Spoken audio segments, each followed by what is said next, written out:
किसान भाइयों, धान की कटाई के बाद कई किसान भाई 10 अक्टूबर से 25 अक्टूबर के बीच में रबी की फसल में मुख्य तौर पर सरसों, मटर, मसूर, गेहूं आदि फसलों की बुआई करते हैं, जिसमें से कहीं कहीं गन्ने की फसल भी बोई जाती है।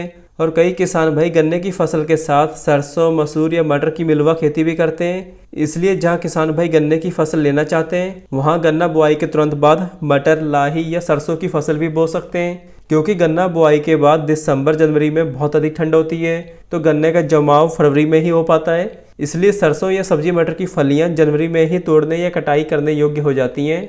मगर इस समय गन्ना या सब्जी मटर बोने पर खरपतवारों का बहुत अधिक प्रकोप होता है। इसलिए गन्ना व मिलवा फसल बोने के तुरंत बाद या 24 से 48 घंटे के अंदर हमें पेंडिमेथिलिन रसायन का 1 से 1.25 लीटर प्रति एकड़ की दर से प्रयोग करना चाहिए। और ध्यान ये रहे कि अगर गन्ने के ऊपर सरसों या लाई की बुआई करते हैं तो हमें पेंडिमेथिलिन की मात्रा 800 ml प्रति एकड़ ही लेना चाहिए। और अगर गन्ने के ऊपर सब्जी मटर की बुआई करते हैं तो हमें पेंडिमेथिलिन की मात्रा 1 से 1.25 लीटर प्रति एकड़ की दर से समान रूप से छिड़काव करना चाहिए। और इसमें से सबसे लोकप्रिय फसल हरी सब्जी वाले मटर की मानी गई है, क्योंकि ये कम समय में फलियां तैयार होकर तुड़ाई करने योग्य हो जाती हैं। इसलिए हमें इन फसलों की बुआई के बाद कुछ खास बातों का ध्यान रखना चाहिए, जैसे कि गन्ना की बुआई के तुरंत बाद सब्जी मटर की बुआई सीड ड्रिल द्वारा कर देनी चाहिए। और इस समय कोई भी फसल बोते हैं तो उसमें खरपतवार जमने की संभावना बहुत अधिक रहती है। और जहां पर किसान भाई गन्ने की फसल ना लेना चाहते हो तो वहां पर सरसों या सब्जी मटर की बुआई करके उसमें पिछेती गेहूं की फसल भी ले सकते हैं।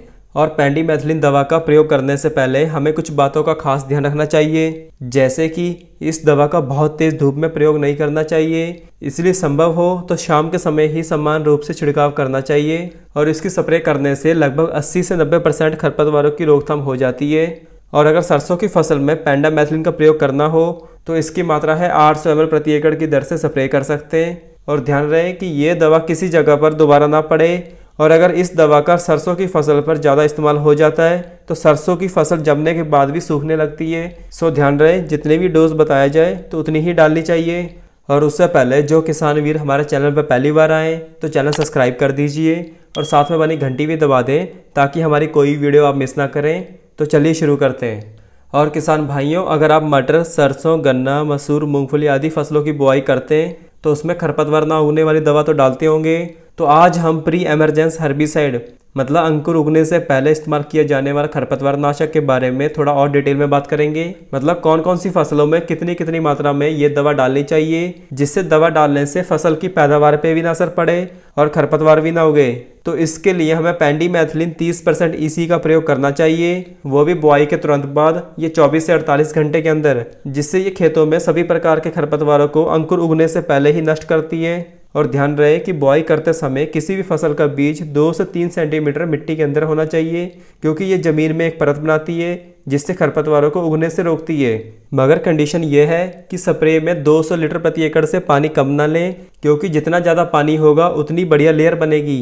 इसके अलावा ध्यान रहे कि खेत में पर्याप्त नमी होनी चाहिए और स्प्रे करने के बाद खेत में पानी नहीं लगाना चाहिए, क्योंकि पानी लगाने से जो भी दवा डालने के बाद ज़मीन में लेयर बनी है वह लेयर टूट जाएगी, जिससे खरपतवार उगना शुरू हो जाएगा। और जहाँ पे ये दवा एक बार पड़ जाए वहाँ पे दोबारा नहीं डालनी चाहिए, वह खेत में दोबारा चलने से लेयर टूट जाती है। और अगर बुआई करते समय किसी भी फसल का बीज जमीन पर रह गया हो और बाद में इस दवा की स्प्रे उस बीज पर पड़ जाए तो बीज नहीं उगेगा, क्योंकि ये दवा उस बीज में लग जाती है। और किसान भाइयों, ये उगे हुए खरपतवारों को नहीं मारता है, ये केवल खरपतवारों के अंकुरण को होने नहीं देता।